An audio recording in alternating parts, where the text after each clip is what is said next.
हाथ उठा के इहे कहत बानी, ए भैया बहनी, अगर अपने जीवन में सुख के उजियार चाहा तो ओकरा खातिर ये दरबार से नीमन और कोनो स्थान नहीं बा।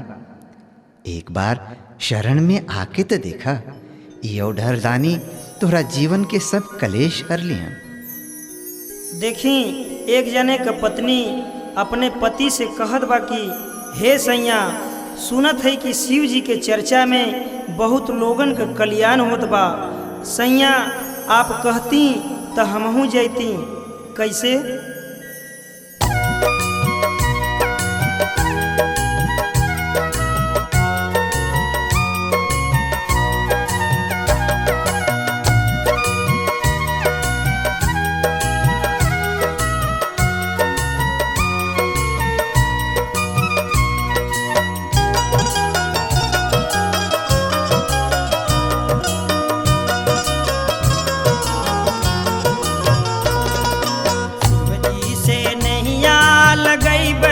बलम शिव चर्चा में जइबे, शिवजी से नैया लगैबे, बलम शिव चर्चा में जइबे, चर्चा में जइबे, शिव चर्चा में जइबे, चर्चा में जइबे, शिव चर्चा में जइबे।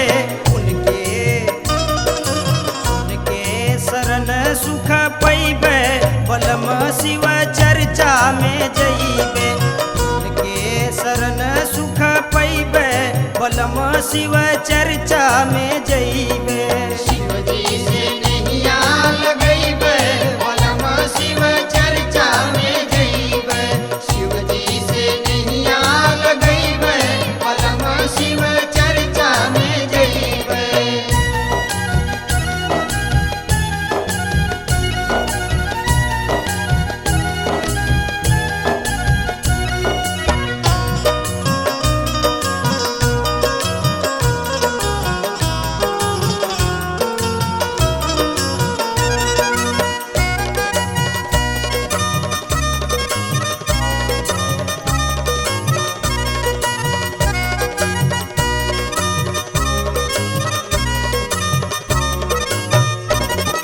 सुनिला की जात बाटे गौवा जवार हो,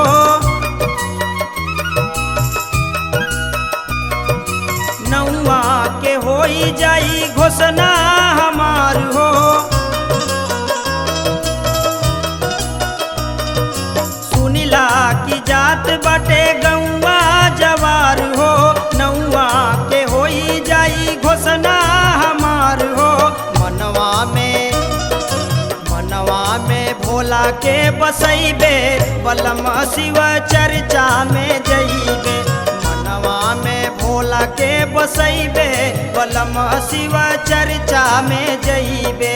शिवजी से नैया लगैबे, बलम शिव चर्चा में जइबे, शिवजी से नैया लगैबे, बलम शिव चर्चा में जइबे।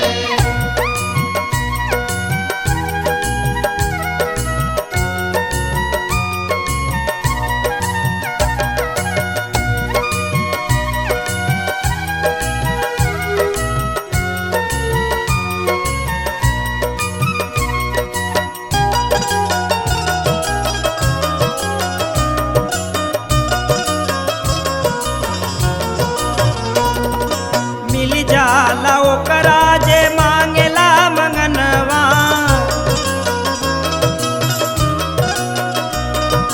पूरा होई सैया मोरा सोचल सपनवा।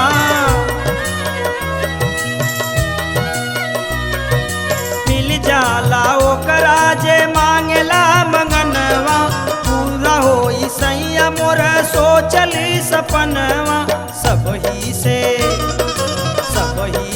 हमहू बतैबे, बलम शिव चर्चा में जइबे, सबही से हमहू बतैबे, बलम शिव चर्चा में जइबे।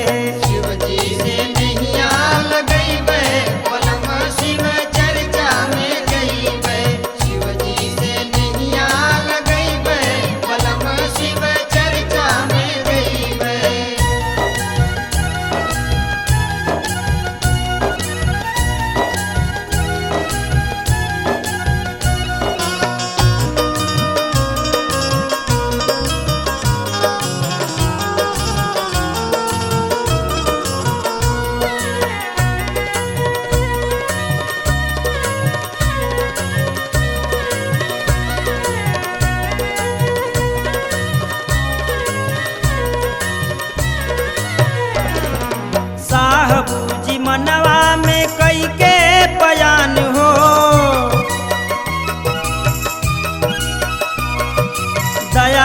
चर्चा नमः शिवा कैले बयान हो।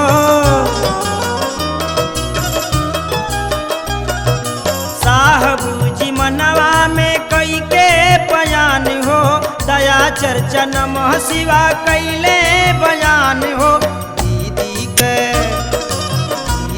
के सपना पुरैबे बलम शिवा चर्चा में जइबे। दीदी के सपना पुरैबे बलम शिवा चर्चा में जइबे। चर्चा में जइबे शिव चर्चा में जइबे। चर्चा में जइबे शिव चर्चा में जइबे। जन जन में हमहू बतैबे बलम शिव चर्चा में जइबे। दीदी का सपना पुरैबे बलम शिव चर्चा में जइबे। शिव जी से नैया लगैबे बलम शिव चर्चा में